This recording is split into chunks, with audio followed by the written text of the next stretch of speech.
Hi friends, chicken rice எப்படி செய்கிறதுன்னு பார்க்கலாம் வாங்க. சிக்கன் ரைஸ் செய்ய தேவையான பொருட்கள் என்னென்ன டிஸ்கிரிப்ஷன் பாக்ஸில் கொடுத்துருக்கோம், பார்த்துக்கோங்க.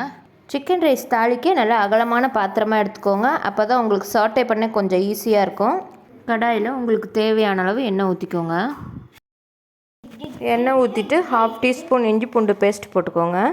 நல்லா ஃப்ரை பண்ணிக்கலாம். லைட் ப்ரௌனிஷ் ஆகிற வரலும் ஃப்ரை பண்ணிக்கோங்க. நெக்ஸ்ட்டு நான் 3 எக் உடச்சி ஊற்றிக்கிறேன். 3 எக்கு உடச்சி ஊற்றிட்டு அதையும் நல்லா கலரிக்கலாம். அடுப்பில் சிம்மில் வைக்க வேண்டாம், கொஞ்சம் அடுப்பு ஃபுல்லாகவே வச்சுக்கோங்க. ஃப்ரைட் ரைஸ் செய்ய அப்போ தான் நல்லாயிருக்கும். எக்குக்கு நல்லா கொஞ்சோண்டு வதங்கனோட்டி கட் பண்ணி வச்சுருக்க வெஜிடபிள்ஸ் போடலாம். வெஜிடபிள்ஸை நல்லா கலரிக்கலாம். வெஜிடபிள்ஸ் வேகிறதுக்காக கொஞ்சோண்டு நான் சால்ட் போட்டுக்கிறேன். சால்ட் போட்டு நல்லா கலரிக்கலாம். அடுப்பு சிம்மில் வைக்க வேணாம், அடுப்பு ஃபுல்லாக வச்சுட்டு நல்லா வெஜிடபிள்ஸ்லாம் கலரி விடுங்க. ஃப்ரைட் ரைஸ்க்கு அப்போ தான் நல்லாயிருக்கும். இப்போ நான் 1/2 டீஸ்பூன் கரம் மசாலா போட்டுக்கிறேன்.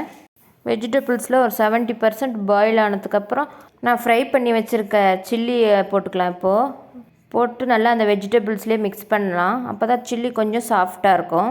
நல்லா அந்த எண்ணெயிலே சில்லி ஃப்ரை பண்ணுங்கள். வெஜிடபிள்ஸ்லாம் 1/2 பாயில் ஆனதுக்கப்புறம் வேக வச்ச பாஸ்மதி ரைஸ் போட்டுக்கலாம்.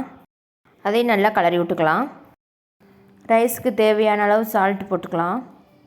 சால்ட் போட்டு நல்லா கலரி விடலாம்.